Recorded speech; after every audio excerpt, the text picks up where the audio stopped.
इस बात की खुशी है कि बहुत सारे लोग, स्पेशली बच्चों की बात कर रहा हूँ मैं, बच्चे जब कोई बड़े बड़े लेटर लिख करके भेजते हैं, ये किसी स्कूल से बहुत सारे लेटर इकट्ठे आते हैं, वो मुझे पढ़ने की बड़ी इच्छा होती है कि ये बच्चे क्या सोच रहे हैं, क्योंकि मुझे लगता है ये देश हमारा बच्चों के हाथ में है। तब जरूर खुशी होती है कि शायद मैं कुछ लोगों को दे पाया। स्टोरी साधारण है, इसीलिए स्पेशल है। होता क्या है कि आप किसी भी गली मोहल्ले में देखेंगे, किसी भी गाँव में देखेंगे, छोटे शहर में देखेंगे, तो ऐसे लाखों मनुष्य संघर्ष कर रहे हैं जो आगे आना चाहते हैं। कई ऐसे लोग हैं जो आगे आने के लिए अपनी ताकत से आगे निकल भी जाते हैं, कई बच्चे ऐसे हैं जो नहीं निकल पाते।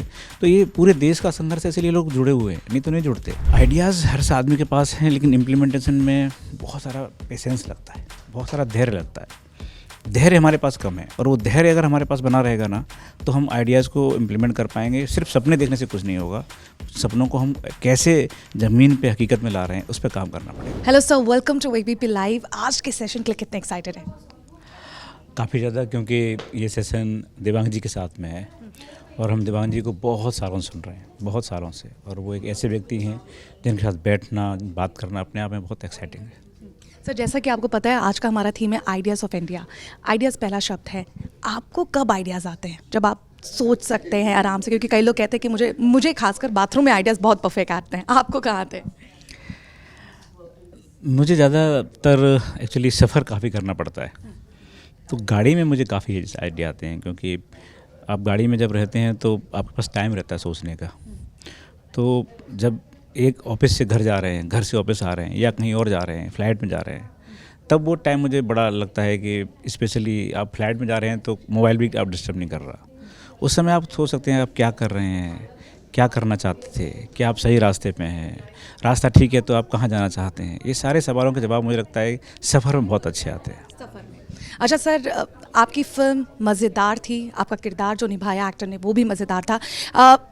फिल्म रिलीज़ होने के बाद, सुपर हिट होने के बाद, उससे पहले की लाइफ, क्योंकि आप तो पहले भी सुपरस्टार है, अभी भी सुपरस्टार है, उसके पहले की लाइफ, बिफोर एंड आफ्टर में कितना डिफरेंस आ गया है? सेल्फी की संख्या बढ़ गई है? ऐसा कुछ अंतर नहीं आया है। पहले भी मैं सरकारी काम करता था, सरकार के लिए, देश के लिए। अभी मैं वही कर रहा हूँ। अभी मेरा सुबह से काम शुरू होता है, रात तक चलता है लगातार, चूँकि मैं मुंबई एयरपोर्ट संभाल रहा हूँ, तो बहुत सारी जिम्मेदारियाँ हैं। हाँ, बढ़ गई होगी। फ़ैन फॉलोइंग वो हम लोगों तक नहीं पहुंच पाती, क्योंकि हम उस तरह का उस समझ में नहीं आता।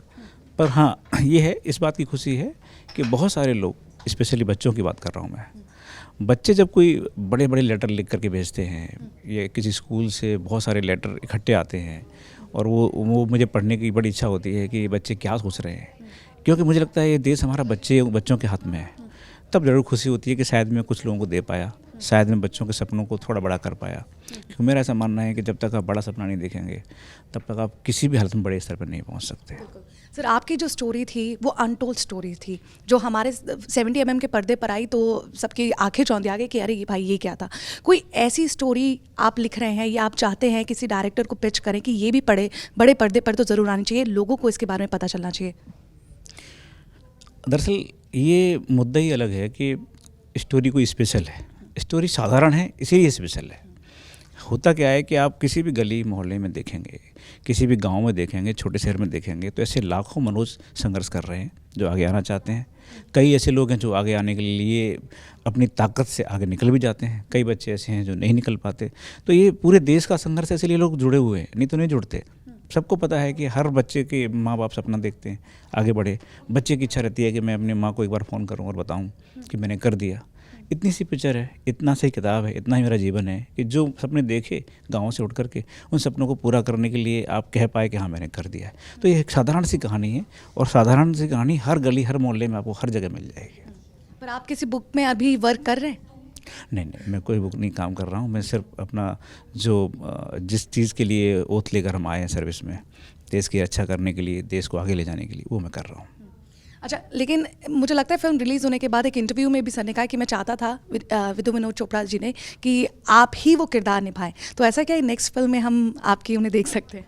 नहीं, ऐसा कभी नहीं था, और मैं किरदार निभाने के काबिल नहीं हूँ, क्योंकि वो बहुत एक इंटेंस कला है, वो बहुत बड़ी कला है। जब तक ये मूवी नहीं आई थी तब तक मुझे भी लगता था कि चलो हीरो हीरोइन हैं, आए और पर्दे पे गाना गा दिया, हो गया। पर इस पिक्चर के बनने के प्रोसेस को जब मैंने देखा तो मैंने महसूस किया कि ये बहुत बड़ी कला है और ये हर व्यक्ति के हाथ में नहीं आ सकती।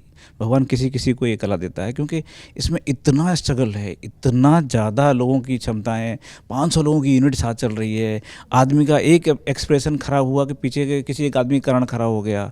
तो मुझे ऐसा लगता है कि ये स्पेशल कला है जो स्पेशल लोगों को ही करना चाहिए, और इसीलिए मैं विक्रांत मैसी का बहुत बड़ा शुक्रगुजार हूँ कि उन्होंने मनोज को पर्दे पर इस तरह से निभाया कि लोग मनोज और विक्रांत में अंदर ही महसूस नहीं कर पाए।